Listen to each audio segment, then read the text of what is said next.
যতজন নিতে চায় তাদেরকে দেওয়া হবে, পারমিশন দিবেন, কিন্তু তার আগে কয়েকটা ফর্মালিটি পূরণ করতে হবে, তাই না? প্রত্যেকজন হাতকে উঠান, প্রত্যেকজন জোরে বলে পারমিশনের কাছে, আমি আশিস পেতে চাই প্রভু। ঠিক আছে, আশিস তো দিবে, পারমিশন দিবে, তার জন্য আর কিছু বচন আর কিছু টপিককে ফলো করতে হবে। তাহলে কি সবাই প্রস্তুত আছি? প্রথম, উপবাস প্রার্থনা করা। উপবাস প্রার্থনা কতজন করে? দেখো, আশিসের বেলায় 100 জন, উপবাসের বেলায় 10 জন, কি করে হতে পারে? হ্যাঁ, উপবাসের বেলা নেই। আচ্ছা, নেক্সট আমি দেখি, দান দেওয়া পিতার ঘরে। কতজন দান দিতে চায় পিতার ঘরে? দান, আচ্ছা, দান একাধিক, দান দেওয়া পিতার বড় অভিষেক। আমি প্রচার দ্বারা বোঝাবো তোমাদের। আচ্ছা, কতজন মুখ কন্ট্রোল করে, নিজের মুখটা নিজের আয়ত্তে রাখে?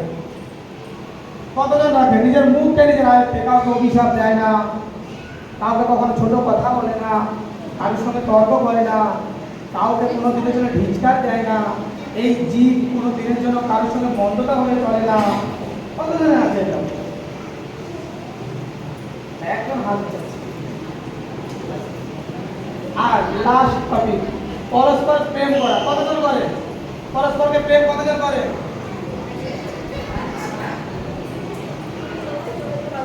সবাই সবজনকে বলো, অনেক ভালোবাসি যিশু নামে। প্রত্যেকজনের সঙ্গে হাত মিলা, হাত মিলা, আজ হাত মিলা, তাহলে ঈশ্বর তোমার মঙ্গল করবে।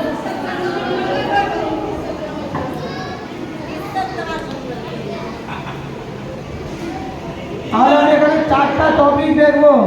প্রথম টপিক উপবাস প্রার্থনা, দ্বিতীয় দান দেওয়া পিতার ঘরে, তৃতীয় মুখ কন্ট্রোল করা, চতুর্থ পরস্পর প্রেম করা।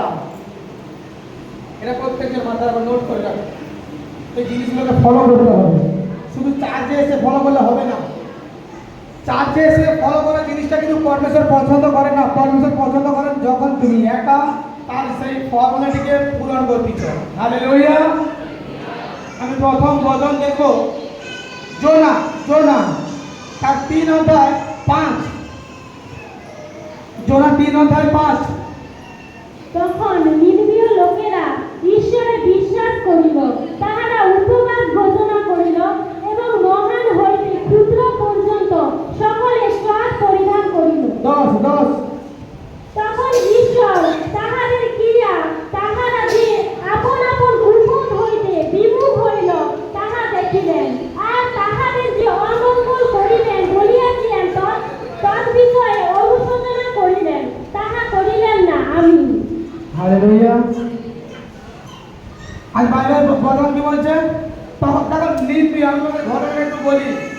সেখানে ছোট শিশু থেকে বৃদ্ধা সবাই অত্যন্ত পাপে পড়ে গেছিল, মন্দতার পথে ছিল, মন্দ ভাবে চলত, তাদের মধ্যে মন্দ স্পিরিট কার্যকারী করত। কিন্তু পরমেশ্বর ওই এলাকাকে, ওই দেশে পরমেশ্বর ভালোবাসে।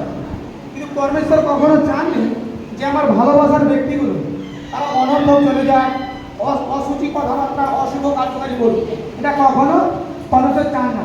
পরমেশ্বর সর্বক্ষণ চেয়েছেন যে তারা যেন তার অনুসারী, তারা যেন সঠিকভাবে অঙ্গীকার, সঠিকভাবে চলে, সঠিক মতন করে চলে।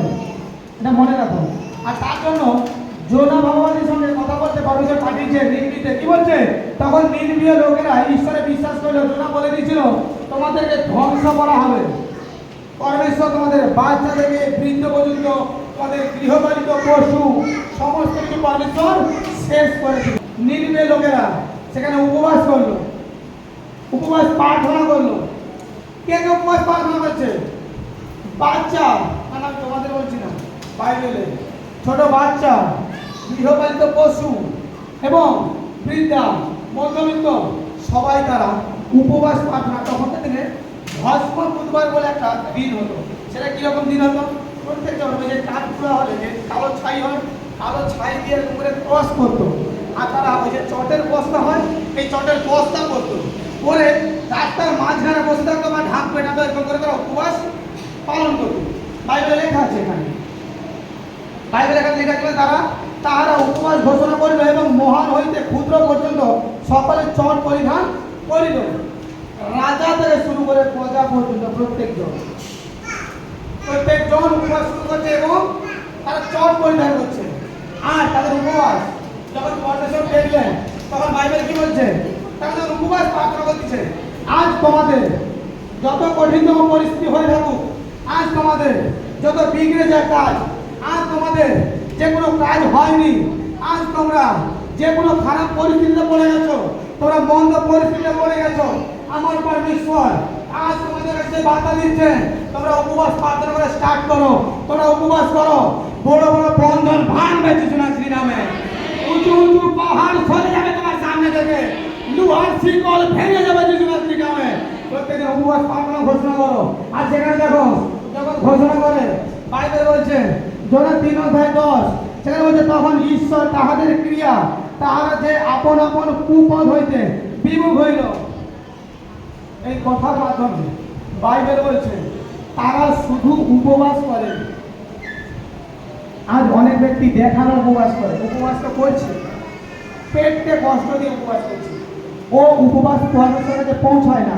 আর সব থেকে আগে তোমাকে উপবাস করতে হবে, ব্যভিচার করা ত্যাগ করো, মন্দ কথা বলা ত্যাগ করো, স্পিরিচুয়াল লাইফে আসো, মন্দ স্পিরিটকে ত্যাগ করো, কারোর সঙ্গে নিন্দা, কাউকে টর্চার, কোন পুরুষ কোন স্ত্রীকে দেখেছে কামবিলাস, কোন নারী কোন পুরুষের প্রতি যে কামবিলাস, এটা উপবাস আগে করো।